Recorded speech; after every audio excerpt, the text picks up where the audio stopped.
RFK has launched his bid to become the president of the United States outside of the two-party system, and America is ready for change. With the world on the precipice of multiple apocalyptic events, is this the time to consider real radicalism? And does RFK represent that?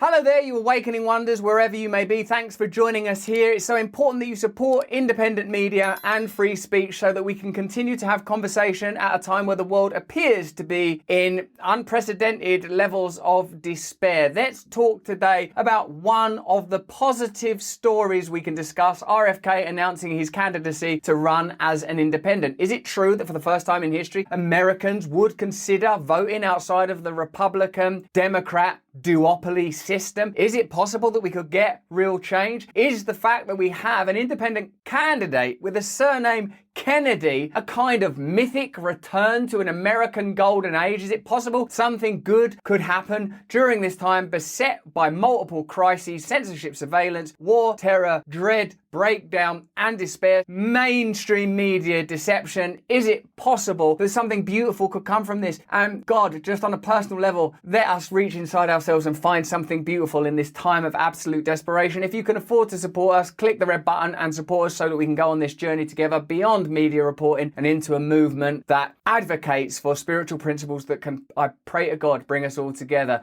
If you don't have the Rumble app, could you get it please? Because when we release content on Rumble, you get a notification and you'll always get it. It's not like on YouTube where you might get it and you might not. Every bit of content we release, you'll be informed about, so you can stay with us continually. All right, let's get into today's story. RFK announces his candidature for the presidency of the United States. And that's why I'm here today. I'm here to declare myself an independent candidate. United States history. He says that his supporters in this crowd, and I can affirm that, having talked to a number of them, that includes both pro-choice and pro-life people. It includes both environmentalists and climate deniers. He says it's important that we bring people together. When you look at the evident fractures that beset our planet and our lives, and sometimes our personal lives, as well as the international, political, and religious stage, the idea that pro-choice and pro-life people could get behind a candidate, I would argue, is encouraging. The idea that people that are, as he says, climate deniers and people that are environmental activists can stand together, I would say is encouraging. And if you can think of a solution that doesn't include people with previously opposing views coming together, I can't see that. The only thing I can see at the moment is a willingness for us to move together in good faith. Plainly, we're at a point with many of the geopolitical conflicts in the world at the moment where the people that are invested, either personally, religiously, ideologically, are obviously entitled to their perspective, a perspective that is brought about by pain, deep belief, and trauma. I suppose those of us that are not affected by geopolitical crises have an obligation to try to maintain some kind of spirit that is inclusive of all humanity and humanity's shared goals. And maybe a candidate like Bobby Kennedy, who is from the establishment by virtue of his surname, who, you know, he's been on our show a number of times, and I actually love Bobby Kennedy as a human being. He knows what it's like to be a member of the elites, there's no question about that. But who could argue that, given his position on vaccines, he isn't willing to fly in the face of convention? Now, the truth is, the world the way it is, particularly right now, there'll be, I know, loads of you in the comments that go, but he believes this about this, or he believes that about that. And maybe the time where you're going to find even another individual that agrees with you might be over. I mean, one of the things that I think is successful, I pray is successful for our channel, is we don't agree with each other on some of the issues that have defined our channel's ascent. There are people that I work with creatively very closely that have a completely different view to me on, for example, the subject of vaccines. That's just one example. And obviously, I'm not comparing that subject to some of the geopolitical conflicts in the world at the moment that involve national and religious identity and horror and death and historic trauma. All of those things are frankly beyond my imagination. But even if you look, and I suppose in this story we must, just at corruption within American politics. America is the most powerful nation in the world. The American military-industrial complex sets the global agenda when it comes to foreign policy and the outcome in many conflicts. It's difficult to contest that. The corporations that primarily are housed within America, big pharma, big tech, they dominate our social and medical spaces and fund apparently independent bodies. So I feel that whilst I do not know the answers to the questions that the world is asking of itself right now, it plainly is a time where something new needs to emerge. It's not carry on doing what we've been doing, is it? Because that's the one thing we know doesn't work. He says it's important that we bring people together, and it's not possible for one side or the other, the left or the right, to have all of what they want. And that the answer, perhaps, is in an independent candidacy, someone who can listen to both sides. He used the example, Neil, of himself. He said 6 months ago he thought anybody who wanted to close the border was a xenophobe and a racist. Then he went to the border himself, and he's changed his opinion. And he says that is the kind of presidency a Robert F. Kennedy Jr. would bring. Okay, so Bobby Kennedy, for me at least, and tell me what you think, seems like an optimistic move in the right direction. I know loads of you are just devoted to Donald Trump and absolutely love him and see him as the anti-establishment figure that the world needs. I honestly don't think very many of you into Joe Biden are, yeah, or probably any candidate that the Democrat Party could put forward. But if what you like about Donald Trump is his anti-establishment willingness, his appetite for confrontation with a lot of what appear to be hypocritical and corrupt ideological stances, unwillingness to confront true deep state and establishment power, then I would say that Bobby Kennedy appears to be in that vein, and you should read some of the things he's written if you query that. And can any candidate really succeed from within the Republican and Democrat Party institutions, given the nature of their funding, the historic relationships, the revolving door between both those parties, and financial and globalist interest? Can anyone from within that system make a difference? If you believe they can, let me know in the chat. And more importantly, is America ready for a change? Is America ready to step beyond the two-party system? Almost half of US voters, 47%, say they would consider voting for a third-party candidate for president next year, signalling a dissatisfaction with a potential rematch between President Joe Biden and former President Donald Trump. Odd that it's sort of regarded as a rematch. Perhaps politics becoming entertainment is part of the problem, but perhaps the sort of hysteria and lack of good faith in the political space at the moment is part of the problem. And I certainly don't blame us, the people, for that. I blame hollowed out, empty institutions. I blame politicians for exacerbating our differences. I blame the media for reporting hysterically and deceptively on a whole raft of issues. Real change is required, and a willingness to look at politics as not entertainment, but the establishment of a vision that we can work towards together, and the acceptance that within that vision there's going to have to be a good deal of independence, a good deal of autonomy, and a much more decentralisation than we've ever been prepared to consider before. Robert F. Kennedy Jr. launched an independent presidential bid on Monday. Cornel West made the same choice last week. The fresh frenzy of outsider candidates threatens to weaken both major parties as Democrat President Joe Biden and Republican former President Donald Trump tighten their grips on their party's presidential nominations. Would you consider voting for an independent candidate? Are you ready for real change politically? What about personally? If you are, consider Field of Greens. The Mayo Clinic says if you want to help prevent heart disease, yes please, lower blood pressure and cholesterol, eat 5 servings of fruit and vegetables every day. We all know that, don't we? Have you had your 5 a day? Have you had your 5 a day? No, I ain't got time. Unlike the others, each fruit and vegetable in Field of Greens was medically selected by a doctor, not just a person off the street like you, a doctor to support your vital organs like the heart, that's one of them, lungs, kidneys and immune system. Flu season's here, right? So you know what some people are going to want? Well, I'm going to trust Field of Greens to help me stay healthy and strong and powerful. Field of Greens works fast. Don't just sluggishly go through your system. It's in there. You'll feel better. You'll have more energy. You'll notice your skin, hair and nails will look healthier too. If you don't always eat right and exercise, try Field of Greens. Field of Greens, that's what I'm recommending. Let me get you started with 15% off your first order.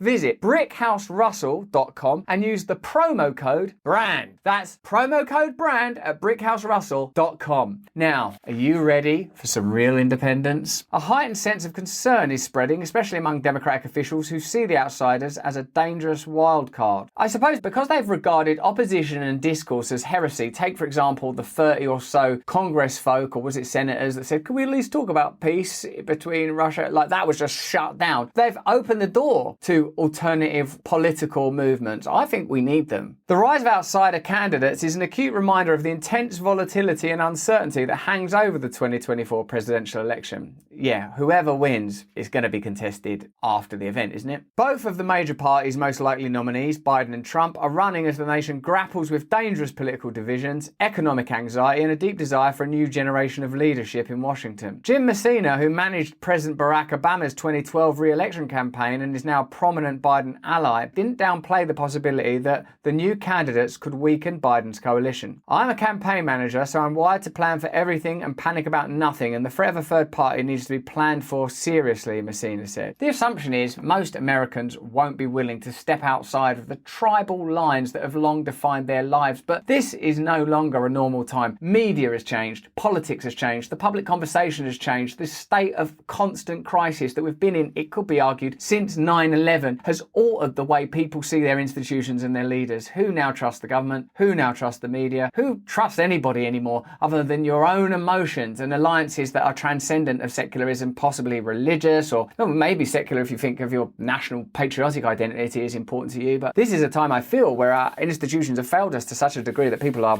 really looking for alternative visions. No independent or third party candidate has won an electoral vote in more than half a century, never mind the 270 needed to claim the presidency. But Messina said Biden and his team still need to be aggressive in warning voters about the threat that long-shot outsider candidates present. You need to tell people that a vote for a candidate without a path to 270 means they're lighting their ballot on fire, Messina said. What a messed up system, and that is how you maintain a two-party duopoly. If you vote for anyone else, you're wasting your vote. If you vote for them, you'll vote for a madman and a lunatic or a senile old dude. But how can it be that the best thing isn't to vote for someone you believe in? How can it be that we're not discussing, well, whoever you vote for, as I said some years ago, you're going to end up with someone who's ultimately operates under the auspices of a deeper power. You're not going to see real change. You're not going to see the kind of change that you were talking about, that I'm talking about. It's not going to meaningfully impact your life. An independent candidate is at least an opportunity to start breaking down some of the institutions that have for the last 50 years, maybe longer, just gilded a dumb, hollow political space and serve the interests of the powerful and deceived ordinary people. And it's a condition that's gotten worse and worse. As I say, 2001, 9/11, nightmare Patriot Act, 2008, economic crash, Barack Obama betrays the population. And since then, the heaping of the forever crisis and the culture war has meant, I think, almost a permanent state of bewilderment. I mean, how are you coping? So, saying something like, you need to tell people that a vote for a candidate without a path to 270 means they're lighting their ballot on fire. That's how they maintain these systems. It's very interesting how it works, how in a sense they've more in common with one another than they do with you and your interests. That's something we've long known, isn't it? Gallup released new polling last week showing that 63% of US adults currently agree with the statement that the Republican and Democratic parties do such a poor job of representing the American people that a third major party is needed. Okay, so people are ready. So watch the legacy media now go to work on attacking that information. Bobby Kennedy is not a man who hasn't experienced being a pariah, being ridiculed, being slaughtered, being attacked, having his past used against him, having dishonest stories, having his books sort of blacklisted and banned. But I imagine it's going to get a lot worse based on what we can glean from this. The system does not want an external threat. Even an internal threat like Bernie Sanders in the Dems and Trump within the Republican Party has created just total mayhem. Makes me think these systems are quite fragile in a way. It was among the highest figures since Gallup first asked the question in 2003. On paper, Kennedy may be most likely to draw support from Trump's coalition. Right, radical outsider. So that isn't that extraordinary. It shows you that the parameters have shifted so radically that even someone who's associated with the Democrat Party movement as Bobby Kennedy is closer in the minds of the American public imagination to Donald Trump than Joe Biden. I mean, what the hell is going on? Aware of the risk, Republican National Committee Chair Ronna McDaniel released a statement on Monday calling Kennedy a typical elitist liberal. So everyone just moves straight towards what their propaganda is going to be. How are we going to dismiss him? Elite liberal? How are we going to dismiss him? Crackpot? Everyone's just coming up with ways to not deal with the actual problem. America isn't working. Democracy as it currently stands isn't working. And they're just going to maintain that not working rather than even countenance the possibility of some kind of advance or change. Make no mistake, a Democrat in independence clothing is still a Democrat, she said, highlighting Kennedy's past support for Hillary Clinton and his support for progressive environmental protections known as the Green Deal. So that's the way they think they can make him seem as unappealing as possible. And of course, the Democrats will have their own version of making him as unappealing as possible. At the same time, Trump allies have begun circulating opposition research against Kennedy designed to damage his standing among would-be conservative supporters, including a pre-pandemic video clip of Kennedy declaring himself fiercely pro-vaccine. Kennedy campaign spokesperson Stephanie Spears said the clip has obviously been removed from its context. What I would say is that Bobby Kennedy has been quite outspoken against vaccines. I don't think you can attack him there. You know, this guy, he loves vaccines. He's at home right now vaccinating the hell out of himself. Like, he's released that book about it. He's jeopardized everything he owns. He's started that movement, that children's defense count. I mean, like, everything he does, he's devoted to,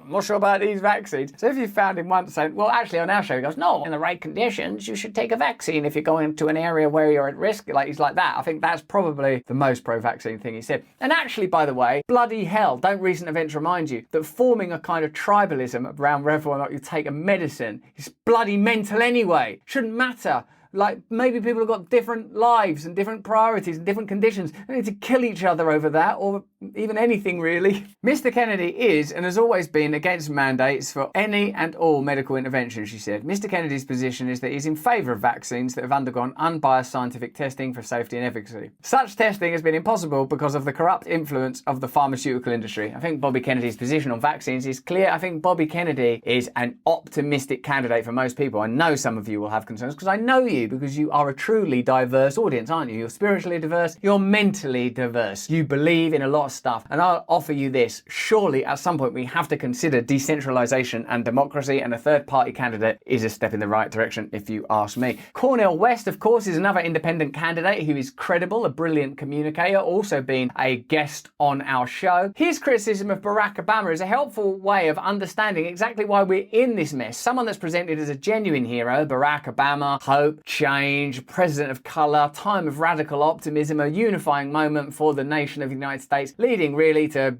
droning as usual, financial meltdown, bailing out elites. Barack Obama was not a hero. Let's see though what Cornel West has to say, because, you know, let him take that heat. And one of the sadder things during the Obama years, one of the reasons why so many of us who were critical of Brother Barack understood it was not just about policy. There was a time in which the black community was the most anti-war community in the history of the American empire, but here come Barack Obama dropping 71 bombs. I like his oratory style. Aren't you ready for people that talk like this in politics? Here come Barack Obama dropping bombs. When he came on our show, he was like that. He uses like sort of terms of endearment, like brother, which I like. I think it's lovely to use language that recognises that in spite of our obvious plain differences, we are of a common species. We do have to find a way of moving forward together. So don't buy into whatever people are telling you about, oh, you're burning your vote. You might as well burn your bloody vote if you're not going to vote for someone you believe in. Here come Barack Obama dropping 71 bombs every day, 26,117 in 1 year in 7 countries, walking around with the Nobel Peace Prize. A key sweat moment. Something just ain't right.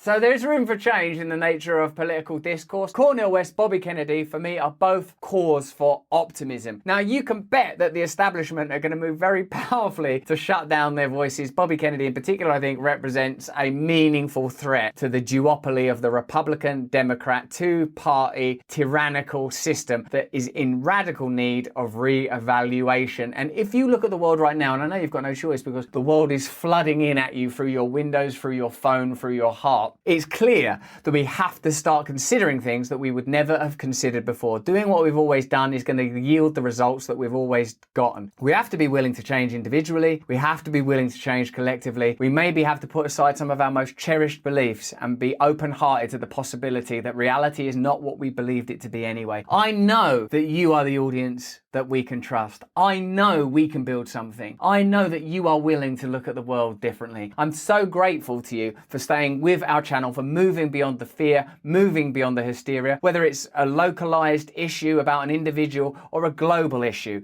We have to be willing to consider things we wouldn't previously have considered, and it seems like America, for the first time in history, are. So are we about to see an independent candidate? Well, the elites and the institutions are going to work very, very hard to prevent it. So you will have to work very, very hard to make it happen. But that's just what I think. Why don't you let me know what you think in the comments and chat? If you want to watch another video like this, have a look at this one. Remember, Eastern Time, 12, every day, we are streaming. If you haven't downloaded the Rumble app yet, download it now and you'll know whenever we release content. If you can support us directly, please support us directly. We'd be incredibly grateful for that. But we need your attention and your love and your consciousness more than we need anything else from you. And more important than any of that stuff is that you please, if you can, stay free.